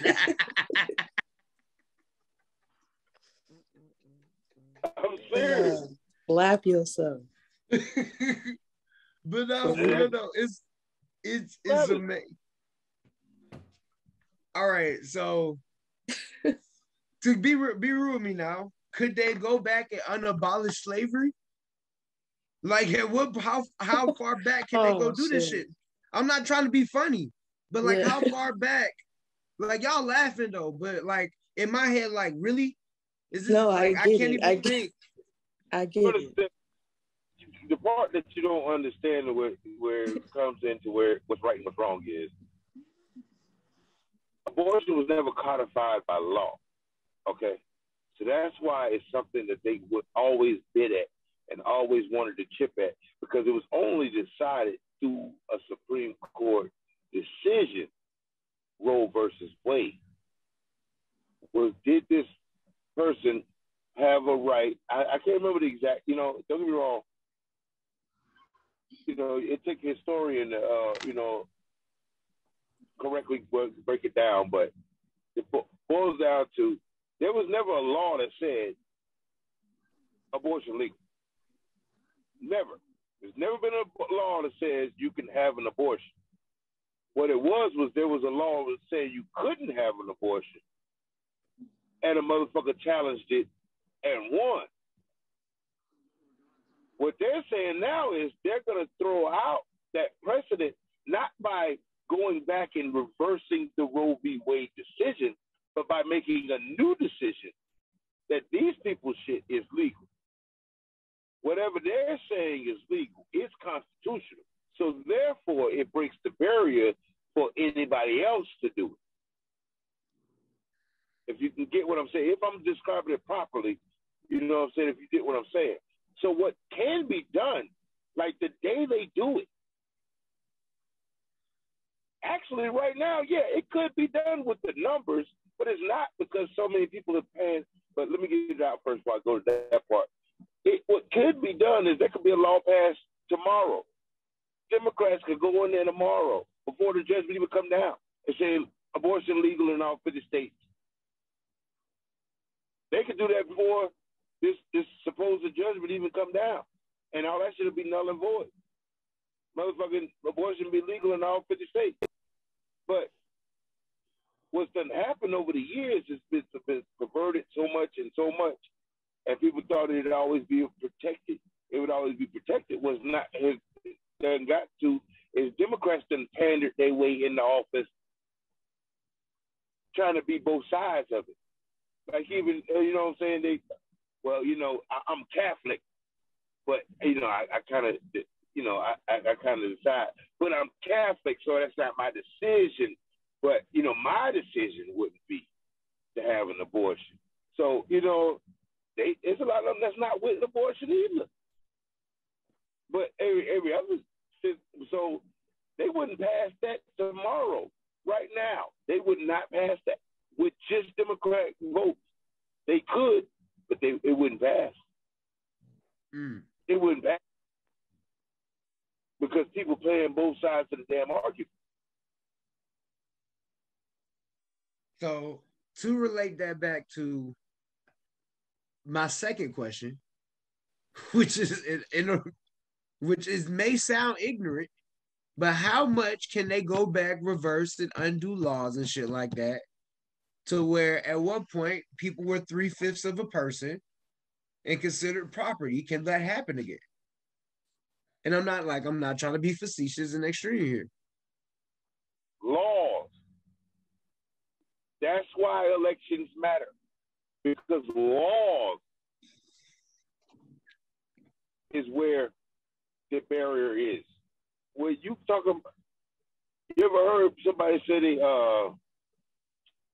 what's the phrase? I can't remember the phrase. I don't waste time on it. But it's like making laws from the bench. Like, judges have that much power, so that's why your presidents matter, because they're the people who appoint judges, not just the Supreme Court. They appoint appellate court judges. They appoint judges in Alabama, in North Dakota. The federal judges that are there those are all appointed by the president. So when they make a decision that something ain't legal, then that shit ain't legal until everything gets worked out. When you have a law, the law is legal, but then a law can get challenged. But then a law stays there until it gets broken. If you can understand what I'm saying. Okay, so to the extent of, like, if Congress passes something, all right, I'll give you an example. When Trump was in office, you saw all that shit he was doing. Every time somebody went to a court to challenge that shit, and they got backed up. You know what I'm saying? They stopped them from doing it. That's because those were executive orders. They did the same thing to Obama, right? A lot of the stuff Obama did exactly got challenged in court because it's not a law. Mm-hmm. But it's way more barriers. I mean, you can't really take it down unless you pass another law. You know what I'm saying? Because that was made it constitutional is because it was a law. Anything that's a government regulation, anything that's a president executive order, anything short of a law can be challenged in court. Even laws be challenged in court. But they can't overturn it before it gets through its process. They can't even overturn a law. You can't overturn a law. But you see what I'm saying? A law is a law. A right is a right. Well, see, and that's why but at one point, that's what's killing me though. I hear you say this, but at one point, selling alcohol was illegal. Moonshining was a law. It was against the law. Prohibition was a law. Said you couldn't fucking. They got rid of the law. Now you can sell alcohol. Correct. Do it in the future, bro. So does that mean they can say, "Hey, the slavery law is now gone. People can start owning and trading people again"? Yeah. Yes. Yeah. If you get a president and a House and a Congress that can get up there and fucking say slavery is there without getting their asses assassinated, then yeah. Yeah. Wow. It's freedom. The freedom. No, but I don't think how many people realize that option is still there. Hold on, say it again. Assassinated. Say it one more time, because the mic keep cutting you out, and I need to hear this sentence. Because they all go get assassinated before it happens.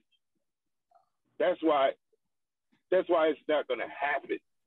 I mean, yes, if the fucking government comes down, yes, it will be legal to have slaves. If the government comes down and they get all these motherfuckers, if they come in and say women are now property of the closest man to them, motherfuckers, yes, they property, they whatever. If we get in power and say, "What? Look at Africa. Nigga, look at South Africa. There you go. White folks came in, made a motherfucking law, said these niggas is second-class citizens in their own country. Them niggas didn't fucking kill all the motherfuckers. That's their problem. That's why they was in apartheid forever. I'm so happy to hear that though. Cause we're not that far away then. You know what I'm saying? Because it was only a couple of years ago that we are that way. Don't nobody want to die. I used to do the same thing to crackers when Obama came in office. When Obama came in office, I would go in people's homes. I did internet. I was doing internet service and shit. So I go into people's homes. And these crackers shit, they talk about Obama, about their rights getting took away. And what are you going to do to the country? Nigga, this nigga got 11 and 12-year-old children. You think he want his children to live like that? Shit. Who the fuck want his children to live in this shit? This man ain't starting no motherfucking war. Fuck want to start a war. That same shit you doing. Like, who the fuck want to live like that? I see what you're saying. That shit, they ain't gonna do that shit. But Turkey, Pakistan. Let me tell you something. Turkey and Pakistan, right now to this day, they got soldiers at this time right now lined up across the goddamn border. They sit no India. Excuse me. Excuse me. Misquote. These niggas they sit up there every motherfucking day and have a ritual about how they sitting there looking at each other and saying, bitch, you ain't gonna do nothing. You ain't gonna do nothing. Every day. They got dances and all kind of shit that they do. Like they have festivals sitting right there at the border. Both of them got nuclear weapons. You know what they doing? Nothing. They waiting to see if the other one gonna try the other one. Dude, bitch, I got nukes, you got nukes. We don't like each other. So what you gonna do? America doing right now? America just sitting there looking at both sides of the fence, looking at each other. They do the same thing in Cuba, what they used to. I don't know if they still do. In Cuba, Guantanamo Bay. These niggas got a motherfucking little small piece of Cuba, but these niggas sit there with a band standing on the other side of them, and they sit there face to face and look at each other with their guns. Like they gonna do something. Bitch, you ain't gonna do nothing. You ain't gonna do nothing. You ain't gonna do nothing. You ain't gonna do nothing. They sitting there. That's what America is right now. America is just two countries sitting right next to each other. Too bad we sitting right there in Walmart next to each other. And we sit right there in each other's face and sit there and look and say, you ain't gonna do nothing.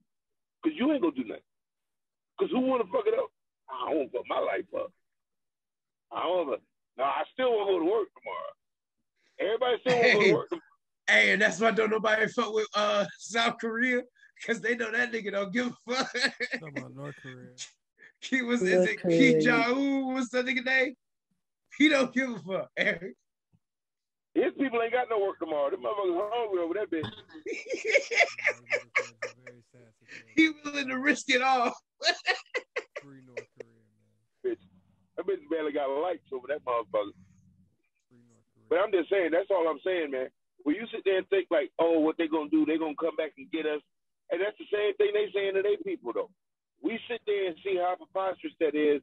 Oh, this white replacement theory got the people shooting the man up in Buffalo.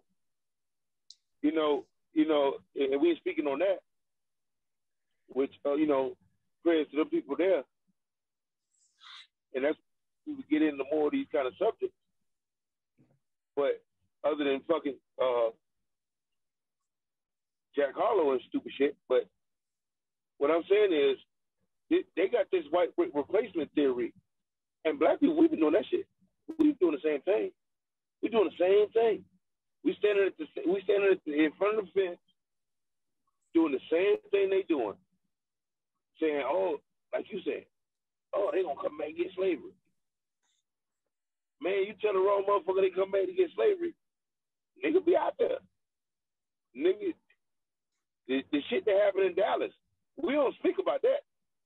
But that nigga who was in Dallas, I think... Picking off cops? You talking about the military dude? That nigga was out there killing... Hey, I should be applauding that. I really should be applauding that. But they do not talk about him. I'll be quiet. We can't hear you. You got to say it again up. That nigga was killing niggas. He was killing police niggas. The nigga came out that motherfucker, dog. I was watching the news live, and you see the cameraman run around a corner. And when he ran around this motherfucking corner, nigga, you saw, the green, the neon green motherfucking vest and shit. I see one of them bitches laying on the ground. But bitch, it was a body in that motherfucker, nigga. That nigga had that drop 3 motherfuckers, but that cameraman came around that corner, boy. I'm talking about this was live TV. Man, when they showed the security camera footage of that nigga was going behind the pylon, hiding like motherfucking 007. They was running sides of them bitches. But we ain't talking about that nigga there, dog. But see, that's what happened when you put shit in people's head, though. Hey, did they kill him? They sent the bomb, right? A robot bomb? Yeah, I think they did kill him now. I think they did kill him. A robot bomb. Yeah, they didn't know what to do. They had to get tech savvy. and bombed his ass right there because he was picking. They couldn't get to him. That nigga, they dropped like 2-3 people on live TV. He didn't shoot them on live TV, but their bodies, when the camera came around that bitch, nigga, their bodies was on the ground, live TV. I saw that shit. I was watching it. At the time, they had him out there on the protest, and the cameraman ran around this corner. And when that motherfucker ran around this goddamn corner, you seen them safety vests sitting on the ground. I said, oh, shit, there's a body in that motherfucker. There ain't no safety vest. But that will happen when you put that shit in people's head, man. People gonna do shit. So you can't go back with the same theories that they do. They done rile white folks up on the same shit we've been riling niggas up on forever. Niggas just ain't taking as far as these crackers is, because we ain't never had it. They getting something taken from us, from them. They think that they have it. And that's why it's more dangerous. Taking something from somebody is way more dangerous than somebody trying to get something. And that's what I'm trying to tell you. We're going to go back and go into slavery thing and all of that. No. Taking something from somebody is way harder than denying. And that's what them white folks know. That's why they never want to give an inch. Because once they give it, they can't take it back. Obamacare, white people, they fought it so fucking hard. Because they know once you got that right, they can't take it from you. Because even they people going to enjoy it. They people going to be like, well, you know, I work for myself. I mean, I got this business making horseshoes. And, you know, that's all I do is make horseshoes and shit. I can use my health care. Give me some of that Obamacare. It make it harder to take that motherfucking Obamacare from them. That's why they fought it so much. Because once you give a right, you can't take a right. But you can fight a right from happening. Abortion ain't a right. So, and the process of making it a right is the vote, and make sure the people that you put in office are going to vote yay or nay when it's time to put that time into effect. The only process in America. It's the only process in America. Period. Until we decide. What do you say, Wiz? No, it ain't. No, he's agreeing with you. He's agreeing with you. Period. That's it. Nigga said that's it. His mic must not be on or something. No, that's all. He just said so. Yeah, I turned it down. I said, period. That's it. Y'all ain't hearing him. I was agreeing. Yeah, that's it, bro. That's the only recourse you have. Period. You can go down to every town hall. You can march all the fuck you want to. Bitch, you got one day a motherfucking year, well, you know, to decide that. You got one day. Take your ass down there that day. Other than that, we don't want to hear your motherfucking voice. We act like we want to hear it, but we don't. But we already got our judgment is you. And if you don't even come through resounding, if you're not even coming through kicking ass, like, you got to win by a certain amount of points to even come in what they call it, come in with a purpose. What the fuck is the name of what they call it in politics? I can't remember right now. But if you don't come in with a certain no, you don't come in with a certain amount of votes behind you. That don't mean you don't have a requirement. It's not like, nigga, that's American people have spoken. Like this Obama, this Biden election, this Biden election, he you know what I'm saying? It wasn't like runaway, like he didn't come in with like a clear definitive, this is what America wants. So they're able to chip away with it. You see what I'm saying? They're able to chip away with it because they can say, hey, he barely won here. I mean, of course, you know, now they just saying he stole the fucking election. But before that bullshit when Trump was going, that's what they would do. Don't get me wrong, it's a different situation now. I shouldn't even brought that up because it's totally different now. Now they just say, fuck, it's a lie. So, So, I mean, that's the case for here nor there. But if you don't vote, cuz, that's your vote. If you don't like your school board, they might be voting next Tuesday, nigga, for school board members. It ain't nowhere near November. But if that election going on... Let me ask you, can I ask you this question? Do you think they should make voting more accessible? Like, shouldn't voting be able to something you should be able to do from your phone? They should, but they're not. Especially not now. Shit. Trump said that shit back 20 years. Oh, yeah, I see what you... Damn.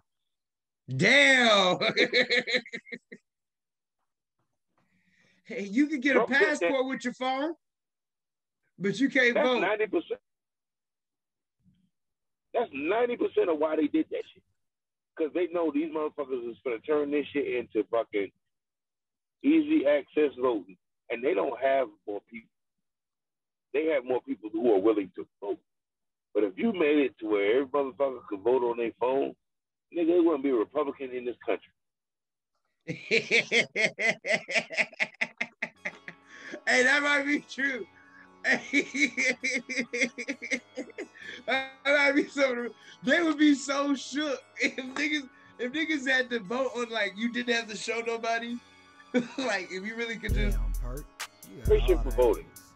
Why do you think there's even registration for voting? That's what the whole point of it is. It's to say you got to go out your way to vote. They don't want every man, one vote. The hell no. Fuck no. Both sides do it too. Shit. I don't want everyone. If we had one man, one vote, motherfucker, Martin have been president by now, nigga. Martin Lawrence, dude? Hell yeah, nigga. Martin Lawrence would have been president, nigga.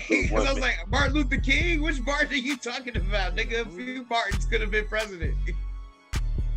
Nigga, Martin Lawrence could have been president if it was one man, one vote. No, Bill Cosby would have. The Rock. Bill Cosby would have, yeah. The Rock and Bill Cosby would have been president by now, nigga. If it was one man, one vote. Because I can entertain more people than you can.